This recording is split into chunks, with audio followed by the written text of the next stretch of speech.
buatan Belanda. Ini sejarah. Di Sokinjai, keberadaan lorong sempur yang menyambungkan trotoar pedestrian Kebun Raya Bogor dan lapangan sempur sudah menjadi rahasia umum. Tampakan lorong yang gelap dan mirip gua Jepang, menjadi daya tarik tersendiri yang sanggup memikat para pejalan kaki. Tak jarang salah satu bangunan heritage Kota Bogor ini dijadikan objek foto oleh mereka yang kebetulan lewat. Seperti yang terlihat Selasa, 17 September 2017, siang, beberapa orang mengabadikan suasana temaram nan eksotis lorong sempur melalui jepretan kamera. Terowongan ini terletak persis di bagian bawah sisi selatan Jembatan Sempur.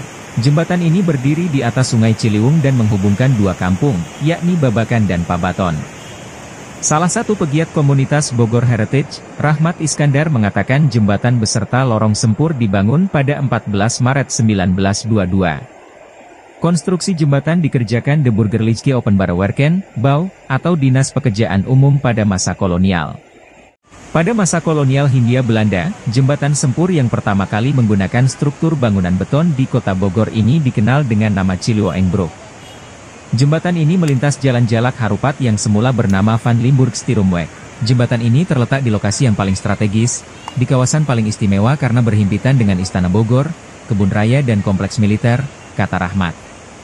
Lantaran lokasinya yang dekat istana, kata Rahmat, jembatan sempur dibangun dengan struktur dan bentuk yang menawan. Begitu pula tampak eksteriornya menampilkan konstruksi jembatan yang menggunakan dua bentang busur, yang dalam bahasa teknik sipil atau arsitektur disebut bentuk arch. Tampilan jembatan itu tampak lebih menarik karena penggunaan batu andesit yang didesain dengan tonjolan batu muka, katanya. Jembatan sempur juga disebut sebagai jembatan paling awal yang menggunakan beton.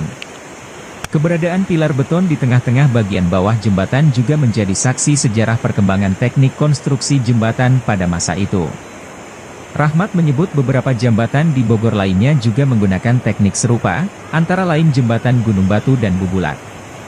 Teknik konstruksi ini juga bisa dibandingkan dengan konstruksi jembatan terbaru yang menggunakan beton pratekan, semisal jembatan Oto Iskandar Dinata yang dibangun sebelum 1940. Sementara itu, keberadaan lorong sempur yang terletak di bawah jembatan bukan tanpa fungsi sama sekali. Rahmat menyebut lorong ini memiliki fungsi konstruksi dan struktural. Selain itu, terowongan juga digunakan untuk aksesibilitas pemeliharaan sungai dan jembatan saat itu.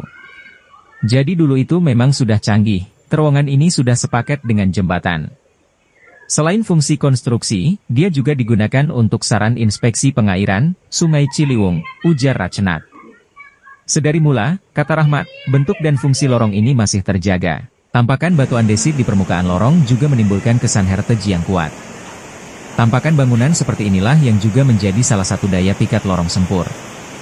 Penambahan fungsi lorong sempur sebagai destinasi foto baru muncul belakangan. Khususnya, sejak Wali Kota Bogor, Bima Arya meresmikan pedestrian KRB awal tahun lalu. Penataan kawasan pedestrian ini memang sengaja dilakukan untuk memikat wisatawan. Konsep plesir yang ditawarkan cukup sederhana. Wisatawan bisa menikmati suasana sejuk dan asri kebun raya sambil berjalan, berlari, atau bersepeda.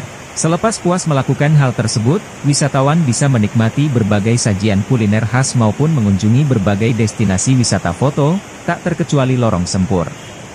Titik lorong jembatan sempur tidak hanya sarana untuk menikmati keindahan alam sekitarnya, namun dapat dipandang sebagai destinasi wisata khusus dan terpadu di Kota Bogor.